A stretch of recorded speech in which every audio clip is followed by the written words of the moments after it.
Assalamualaikum warahmatullahi wabarakatuh. Waalaikumsalam warahmatullahi wabarakatuh. Alhamdulillah wassalatu wassalamu ala asyrafil anbiya'il mursalin wa ala alihi washabihi ajmain wa la haula wa la quwwata illa billahil aliyyil azim. Allahumma shalli ala sayyidina Muhammadin abdika wa rasulika nabiyil ummi wa ala alihi washabihi wasallim tasliman katsira amma ba'd. Alhamdulillah pada kesempatan kali ini kita bisa berkumpul kembali meskipun melalui media Zoom ya. Namun tidak akan menurunkan semangat kita untuk selalu mempelajari ilmu-ilmu Allah, di antaranya ilmu balaghah. Sebelum kita mulai, mari kita berdoa dulu. Mudah-mudahan kita semuanya mendapatkan berkah dan selalu dilindungi oleh Allah dalam musibah ini, dalam pandemi ini. Semuanya diberi kesehatan, keluarganya diberi kesehatan, selalu dilindungi dan dilancarkan urusannya. Liyadini as-solihan Allah biqirati bil matani al-Fatihah. A'udzubillah. Bismillahirrahmanirrahim.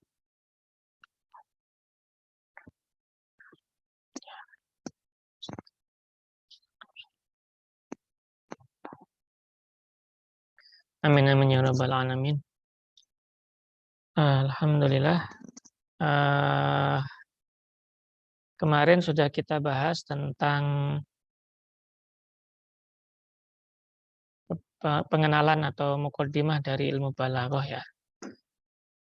Saya ingin bertanya, karena kemarin sudah saya tunjukkan beberapa videonya, barangkali mungkin ada yang belum sempat melihat, namun tidak masalah, saya ingin tahu saja apa yang kalian pahami dari paparan yang sudah saya sampaikan kemarin tentang muqaddimah dari ilmu balaghah. Nah, saya untuk pertemuan pertama ini nggak berusaha pengenalan ya, kan udah kenal semuanya. Jadi, Alfa ada acara? Oh iya, iya nggak apa-apa kalau Alfa ada acara. Oke.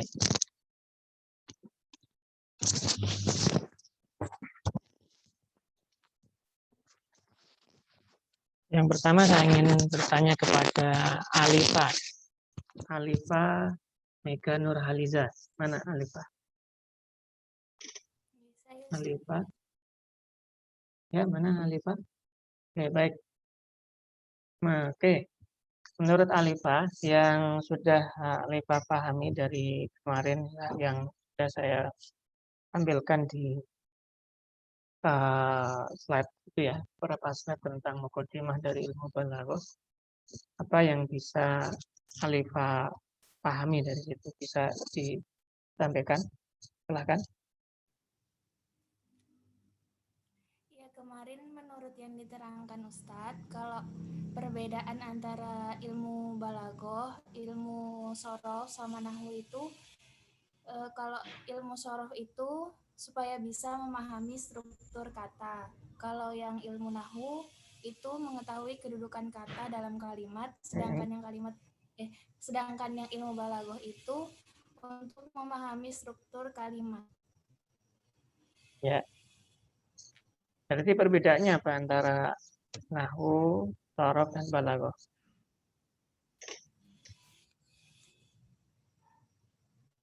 Kira-kira balaghah itu yang balaghah apa bedanya? Kalau yang balaghah itu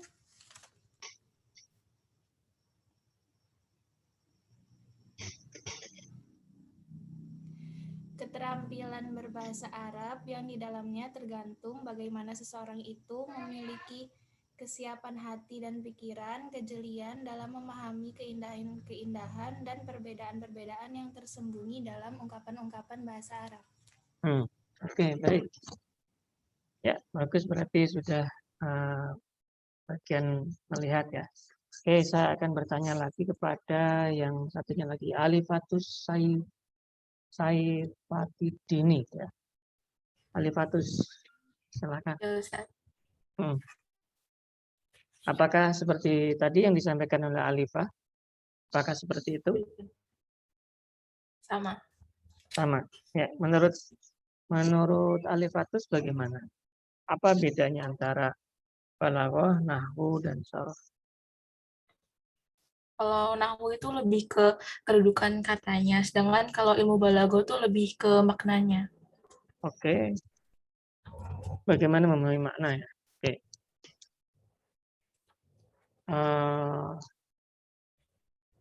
Pengertian dari balaghah sendiri apa? Balaghah suatu ungkapan untuk menyampaikan suatu tujuan yang dimaksud dan membekas dalam hati seseorang. Baik, bagus. Ini sempat merangkum, alhamdulillah. Oke, yang selanjutnya coba di bawah sendiri. Rachel, coba Rachel. Ya, Ustaz. Ya, apa yang kamu pahami dari balaghah? Pengertiannya apa? Ya, yang kamu pahami dari balaghah itu apa? Konteks kalimat. Konteks kalimat. Bagus. Terus kalau diungkapkan namanya dalam pemahaman suatu ungkapan itu yang dibutuhkan itu apa?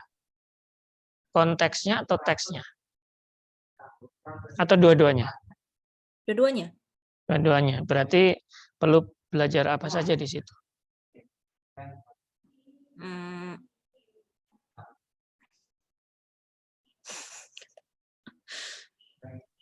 Ya, untuk memahami suatu teks kan butuh mempelajari struktur ya. Berarti perlu belajar apa saja?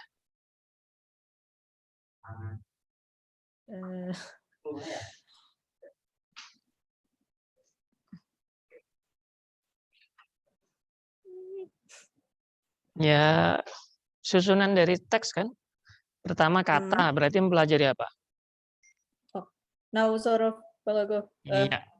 Pertama, ya harus mempelajari dulu sorof, kemudian nahwu, kemudian baru bagaimana konteksnya kan di balaghah. Iya. Oke, terima kasih. Baik, untuk berikutnya saya akan berikan modul ya, biar nanti kalian bisa download. Di modul itu kalian pahami juga tentang pengertian lanjutan dari ilmu balaghah ya.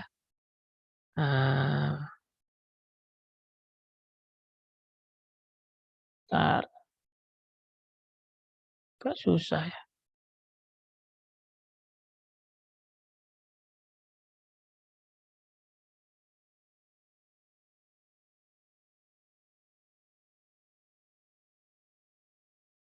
Oke.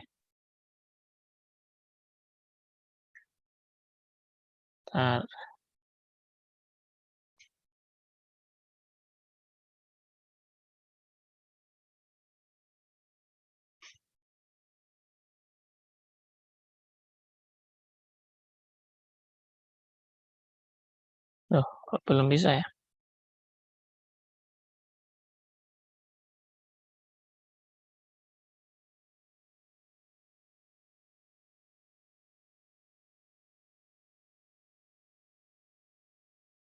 Oke, nanti saya ini di grup saja. Di grup kelas 12 ya. 12 Sains 4. Itu bisa di-download di situ. Untuk modulnya. Oke, itu bisa dilihat nanti ya. Oke, baik. Nggak apa-apa. Terima kasih. Dalam modul tersebut saya sampaikan juga tentang pengertian dari balaghah ya. Jadi di sini nanti kalian bisa pelajari tentang beberapa hal pakai bahasa Indonesia. Saya rasa Rahel juga akan paham ya. Ini nggak pakai bahasa Inggris tapi Indonesia kan Rahel juga bisa bahasa Indonesia mestinya. Ini bisa dipahami nanti. Dan nanti ada juga pengertian dari balaghah dengan menggunakan bahasa Arab. Nanti saya mohon kalian untuk mencoba untuk memahaminya dan menulis artinya atau pengertian dalam bahasa Indonesia. Kemudian kesimpulannya apa ya. Jadi saya mohon kalian juga menyimpulkan di kolom ini. Ini bisa kalian print, boleh juga tidak di print. Yang penting nanti beberapa tugas kalian coba berikan kepada saya, maksimalnya 2 minggu setelah ini. bisa kalian ini pakai kertas, nanti kalian kirimkan via WA saja secara pribadi ya. Saya bisa ngecek ya satu persatu siapa yang mengumpulkan ya. Atau kalau tidak pakai email juga boleh. Jelas di sini nanti akan saya jelaskan secara lebih gamblang ya tentang bagaimana ilmu balaghah dan pembagian bidang keilmuan dalam ilmu balaghah. Jadi kemarin sudah saya bahas tentang ilmu balaghah. Balaghah itu adalah ilmu yang pelajari tentang struktur kalimat, terutama atau khususnya dalam makna ya. Bagaimana makna itu dipahami secara konteksnya. Ya, dan dalam ilmu balaghah ada 3 macam sub bidang atau sub keilmuan. Yang pertama ilmu bayan, ilmu ma'ani, dan ilmu badi. Ilmu ma'ani sendiri itu sendiri ada maknanya, yaitu bagaimana suatu ungkapan itu dipahami secara detail sehingga tidak terjadi kesalahan pemahaman dan juga tidak salah paham atau gagal paham ya, dalam istilah zaman now. Kemudian sedangkan untuk ilmu bayan itu bagaimana memahami suatu ungkapan itu ketika ungkapannya agak rumit itu kita pahami bisa jadi lebih jelas lah. Sehingga ilmu ini menjaga diri kita dari pengertian yang semrawut.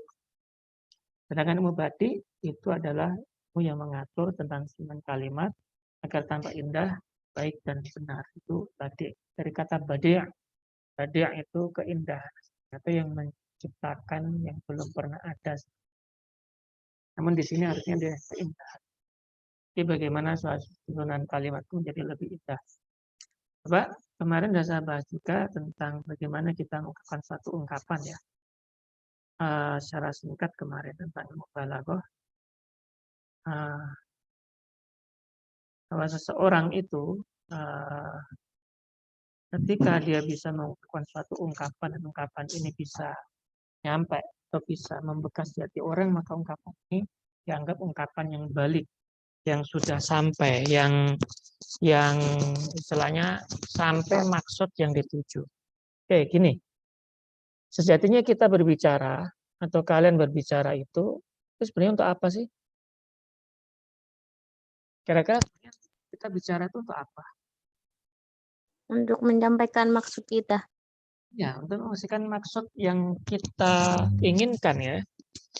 Jadi ketika kita ingin menyampaikan maksud yang kita inginkan, biasanya kita menggunakan apa? Rahma isti'anah. Gunakan apa kira-kira? Ketika kita ingin menyampaikan maksud yang kita inginkan. Menggunakan bahasa yang pas. Iya, bahasa yang pas atau bahasa yang bagus. Dalam istilahnya kemarin saya ungkapkan bagaimana balaghah itu adalah ta'bir al-hasan al-fasih. Ungkapan yang bagus, yang fasih ya. Fasih di sini artinya adalah baku. Jadi nggak sama dengan fasih dalam ilmu tajwid ya. Kalau fasih dalam ilmu tajwid atau ilmu makhrijul huruf itu bagaimana bisa mengucapkan huruf-huruf itu dengan pas ya, sesuai dengan makhrajnya. Tapi fasih dalam ilmu balaghah atau ilmu bahasa Arab itu sejatinya bukan itu. Bukan itu saja, maksudnya. Yaitu bagaimana ungkapan itu baku. Biasa diucapkan oleh orang Arab dan dimengerti oleh orang Arab. Jadi belum tentu orang Arab itu berbicara itu baku, belum tentu. Nah, itu disebut fasih. Yang fasih itu adalah yang baku. Jadi ketika ada orang ngomong seperti ini umpamanya. Malakum takakatum katakaku ikum alayya. Nah, itu seperti itu. Atau ungkapannya agak panjang seperti ini sih. Malakum takakatum alayya katakaku ikum aladi jinnatin ifrongki wa'ani. Kalau kita berpikir ungkapannya terlalu panjang dan ini. Kakak, banyak kakak itu ya. Itu ternyata ungkapan ini tidak fasih. Tidak baku artinya. Kenapa ada kata-kata takaka tadi? Karena takaka ini suatu ungkapan yang jarang digunakan oleh orang Arab. Artinya apa? Ungkapan yang baku itu yang biasa digunakan oleh orang Arab dan dimengerti. Seperti bahasa Indonesia juga ada kata-kata yang baku. Bahasa Arab juga sama. Nah, Untuk itu ketika kita mengungkapkan suatu ungkapan itu bagus, insya Allah nanti bisa dimengerti oleh orang. Khususnya dalam mempelajari ilmu balaghah ini yang kita pentingkan adalah bagaimana memahami suatu konteks kalimat ya, agar membekas ya. Itu diantaranya. Dan yang kita pelajari ini pada khususnya ini adalah Al-Quran. Untuk itu dalam memahami Al-Quran itu karena bahasa Al-Quran adalah bahasa Tuhan, bahasa Allah ya. Maka kita harus memahami apa yang dimaksudkan Allah dengan ungkapan ini. Makanya balaghah itu sejatinya adalah bagaimana suatu ungkapan itu benar-benar bisa sesuai dengan target dari ungkapan itu. Atau maknanya itu sampai dengan maksud yang terkandung dalam kata-kata. Jadi orang yang membacanya pun bisa paham, bisa mengerti, bisa memahami. Contoh, dalam membaca Al-Quran umpamanya, kalian pernah mendapatkan ungkapan ini. Wa qul lahum fi anfusihim qawlan baligha. Dan katakanlah, hai Muhammad, kepada mereka di dalam jiwa mereka qawlan baligha. Qawlan baligha itu artinya ungkapan atau perkataan yang membekas di hati. Balik itu sampai. Nah, sampai ini hanya bukan sekedar sampai maksudnya, sampai di hatinya, enggak sekedar sampai di hati, tapi bagaimana ungkapan itu bisa membekas dalam hati seseorang. Contohnya gini, ketika kalian mendengar kata nar, coba. Kalau orang mendengar kata nar, mungkin kalau dia enggak biasa membaca kata-kata Arab, dia anggap kata nar ini biasa saja. Namun ketika ungkapan ini diganti pakai bahasa Indonesia, jadi kata neraka. Gimana bayangannya? Berbeda nggak? Takut. Iya, takut. Beda dengan kata nar tadi? Beda. Beda. Rasanya beda. Padahal kata nar sering kalian ucapkan waktu berdoa. Nah, Rabbana atina fid dunya hasanah wa fil akhirati hasanah wa qina. Benar. Nah, tapi kita seakan-akan doa kayak gitu biasa aja ya. Padahal aslinya kalau doa gitu ya, ya Allah, berikanlah kami kebaikan di dunia dan akhirat dan jauhkanlah kami dari api neraka ya Allah. Harusnya begitu dong maknanya itu.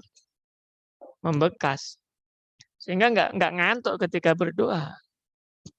Begitu juga ketika kalian baca surat Al-Waqiah umpamanya di pagi hari itu.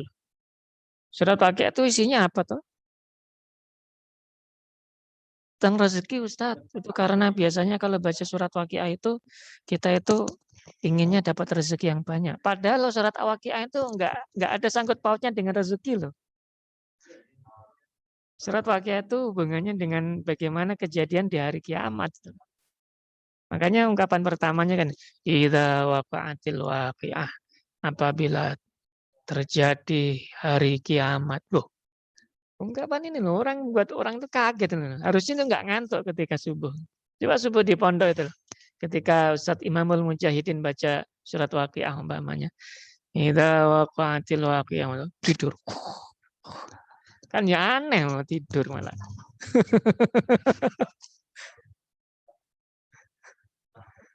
Lah ya kan aneh loh kayak gitu itu. Malah tidur kan aneh. Padahal artinya itu harusnya membekas dalam hati loh. Malah tidur. Terus juga ketika baca surat apa? Bukan surat ya, doa kunut ya. Subuh ya. Di masjid lah. Allahumma hdina fi man hadait. Sampai ada yang terantuk-antuk. Kan ya aneh. Padahal itu kan minta petunjuk. Ya Allah berikanlah kami petunjuk sebagaimana Engkau memberi petunjuk orang-orang yang telah Engkau beri petunjuk. Kan seperti itu.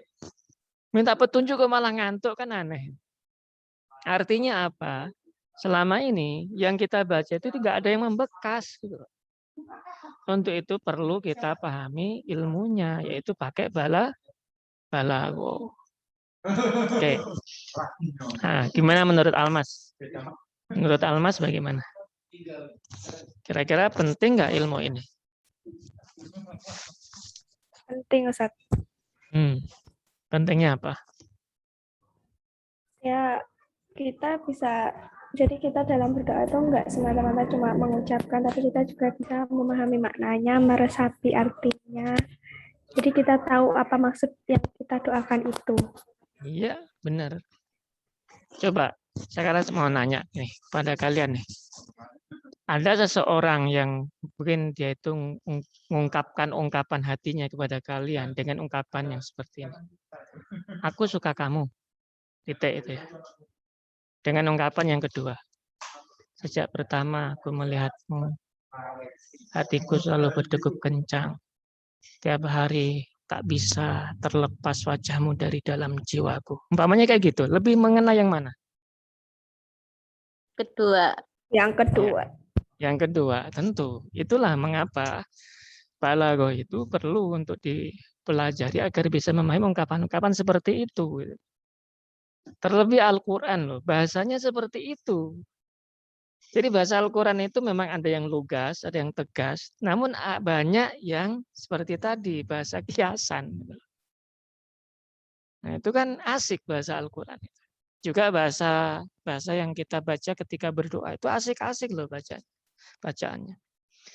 Selain bacaan dalam doa juga ada mungkin dalam sholawat. Wow, itu juga asik-asik dalam sholawat itu. Ya, seperti sholawat apa ya? Yang biasa sholawat siapa nih? Firda. Ya, Firda. Oke, Firda. Ya, Firda, sholawat apa yang biasanya disukai teman-teman? Atau kamu lah yang kamu sukai apa? Nggak tahu, Ustaz. Tina yang suka selawatan di kamar. Oh, Tina. Oke, Tina. Apa, Tina?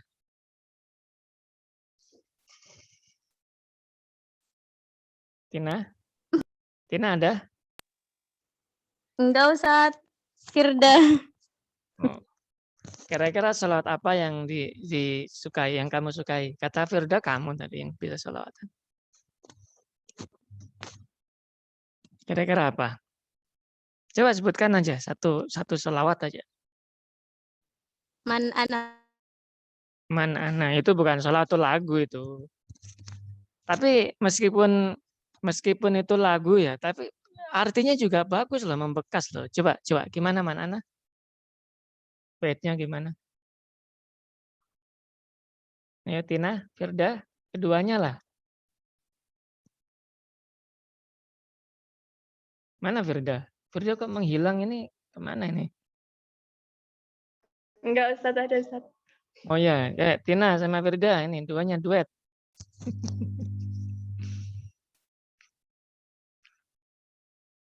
Jelek Ustaz. Ada suaranya. Oh.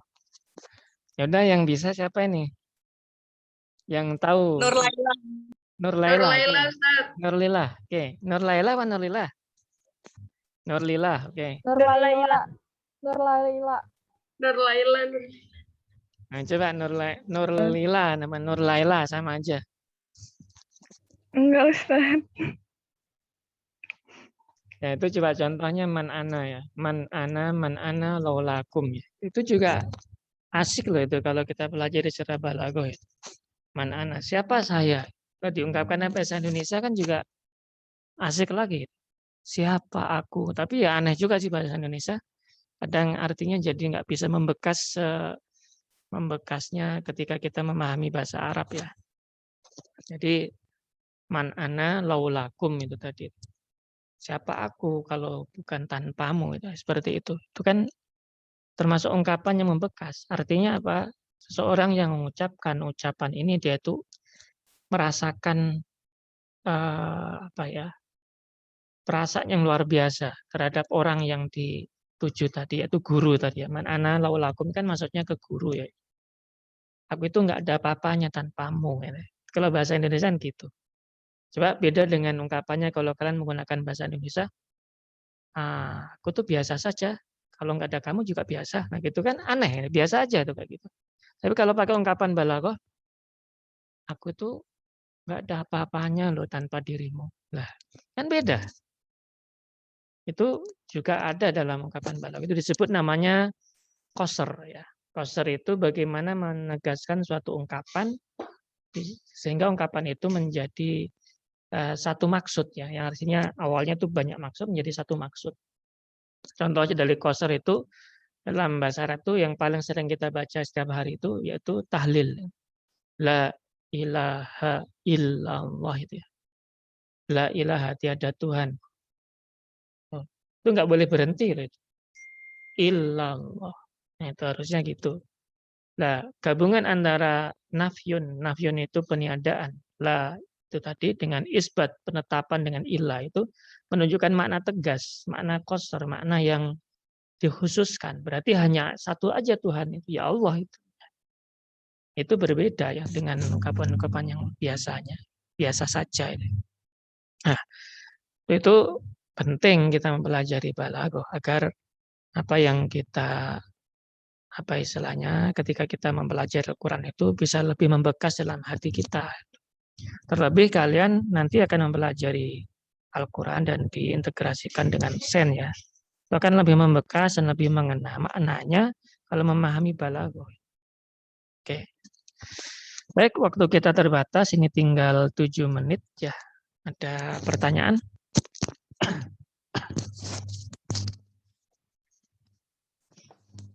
Silakan disampaikan kalau ada pertanyaan.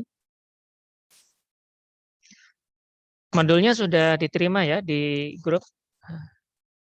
Ya, oke. Ada pertanyaan?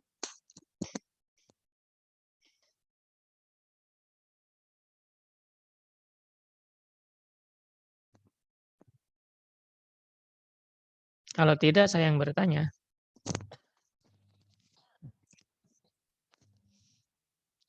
Ustadz, Hmm.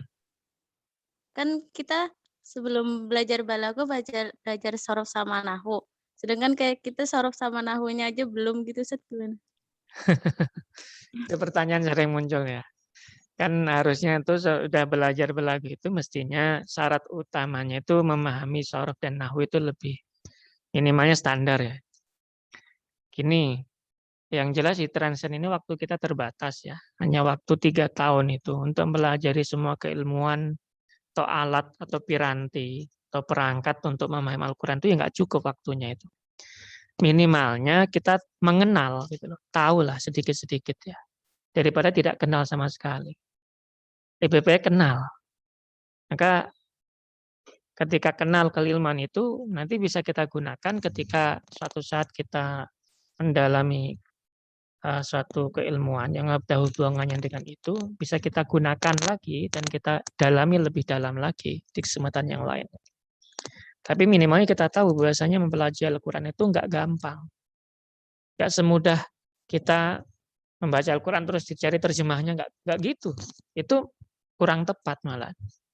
Karena ada mana-mana yang tersembunyi, yang itu harus disesuaikan dengan konteksnya, dengan situasi, kondisi, dan dihubungkan dengan, diintegrasikan lagi dengan konteks-konteks keilmuan yang kita ingin tuju, seperti sains, dan sebagainya.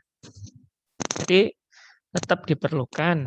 Nah, nahwu sorofnya, saya yakin kalian sudah menguasai standar ya.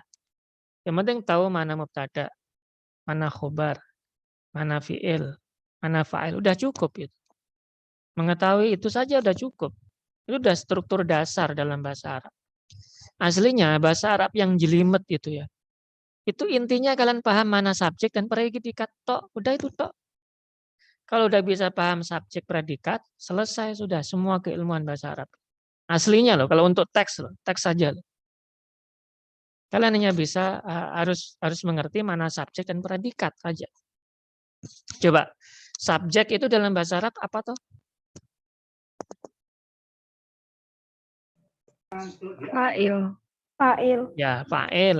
Itu untuk jumlah fi'liyah. Kalau jumlah ismiyah apa? Mubtada. Iya, mubtada. Benar, jangan ragu. Nggak boleh ragu. Nanti kalau ragu-ragu kalian di PHP-in loh. Jangan ragu-ragu, yang tegas. Mubtada.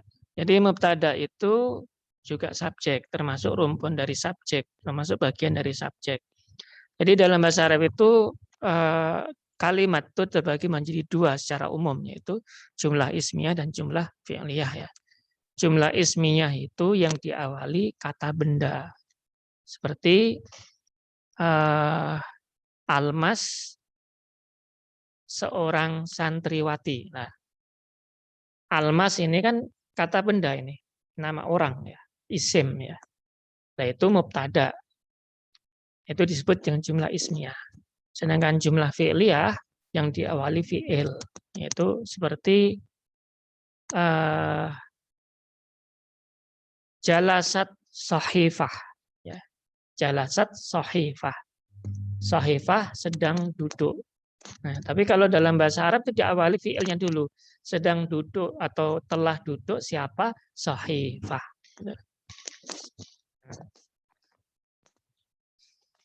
Seperti itu. Itu berarti jumlah fi'liyah lah. Jumlah fi'liyah itu susunannya kebalik ya. Fi'il dulu baru fa'il. Sedangkan jumlah ismiyah isim, kemudian satunya itu yang isim pertama disebut mubtada, yang keduanya itu setelahnya itu disebut dengan khobar. Sedangkan fi'liyah yang pertama disebut fi'il, yang berikutnya disebut fa'il. Seperti itu. Yang penting tahu itu saja sudah cukup aslinya. Shorof kan hanya perubahan kata ya, bagaimana satu kata itu berubah atau terbentuk. Itu saja, nggak terlalu susah aslinya. Jadi nggak apa-apa, tetap nanti pelajaran shorof dan nahwu itu ada di dalam diniyah. Namun untuk balaghah kalian lanjutkan juga selain di diniyah juga ada di kelas nanti. Nggak apa-apa, ini kita pelajari secara singkat. Makanya di modul pertama itu singkat, itu nggak terlalu panjang. Itu bisa kalian pelajari, nanti dicoba kerjakan di rumah nanti beberapa halnya. Oke? Waktunya udah hampir habis, tinggal 2 menit. Ada pertanyaan yang lain? Syarat minimalnya ya, orang pelajari balaghah itu punya perasaan tuh, Dok. Karena inti dari mempelajari balaghah itu bagaimana merasakan suatu ungkapan itu sesuai dengan ungkapan aslinya. Sejatinya kan gini, orang itu berbicara, itu sejatinya yang dia ungkapkan itu apa tuh? Lillah. Apa sejatinya? Nur lillah. Orang berbicara itu sejatinya yang diungkapkan apa tuh?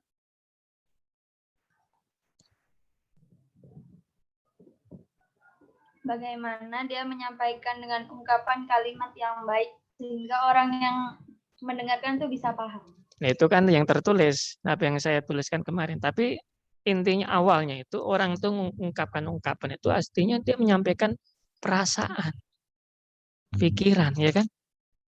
Jadi artinya mempelajari balaghah itu ya harus memahami perasaan-perasaan itu tadi. Maka perasaannya harus diasah melalui banyak membaca Al-Quran dan sebagainya. Atau sastra-sastra Arab. Oke, waktunya udah hampir habis. Saya cukupkan sekian. Nanti bisa ditanyakan via chat ya, atau mungkin WA. Kalau ada yang mungkin belum jelas. Saya minta kalian mengerjakan beberapa tugas yang ada di modul itu. Nanti bisa dikumpulkan 2 minggu lah setelah ini. Mudah-mudahan nggak banyak tugas ya, nanti anggap aja itu untuk intermezzo lah, untuk main-main atau game mengerjakan balaghah itu. Itu saja. Wa'alaikum warahmatullahi wassalamualaikum warahmatullahi wabarakatuh. Waalaikumsalam warahmatullahi wabarakatuh. Syukran Ustaz. Oke. Catat.